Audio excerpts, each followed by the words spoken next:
Clarissa stared at Mason, words failing her. "Don't you think you should report this?" she asked carefully. "What if he drags you down with him?" Mason's voice softened. "He's family, like a brother. I can't betray him." After a pause he added, "Besides, I have every shred of evidence on my computer. Proof of his illegal activities. It shows I'm innocent. I just pray it never comes to that." He straightened, drawing an invisible line between them. "I've said enough. I'll find you another job. Don't worry." Clarissa remained frozen long after he stopped speaking. The truth struck her with brutal clarity. Everything she needed to destroy Jones was sitting on Mason's computer. She wanted to open up to him, but now she couldn't. Mason wasn't ready to turn on Jones. There was no other way. She needed that evidence, and she needed it fast. Combined with the recordings she already had, it would finally put Jones behind bars. Her plan was working, and yet it brought her no relief, because the one thing that terrified her more than Jones, more than the company, was Mason. He loved her.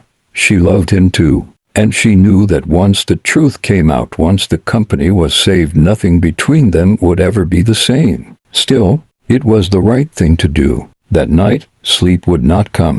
Clarissa lay on the narrow bed, staring at the ceiling as Mason's words replayed in her mind like a merciless echo. "I have all the evidence on my computer." The sentence rang louder than anything Jones had said all evening. This was supposed to be simple. Get close. Gather proof. Bring Jones down. Walk away. But Mason had ruined the simplicity of it all by being kind, by being gentle, by loving her with a sincerity that felt terrifyingly real. And the worst truth of all was that she loved him too, deeply, hopelessly. Clarissa squeezed her eyes shut. "Tomorrow," she promised herself. "I'll figure it out tomorrow." Morning arrived far too quickly. She called in sick and stayed home, her thoughts racing. The recordings alone wouldn't be enough. She needed what was on Mason's computer, hard evidence that couldn't be denied.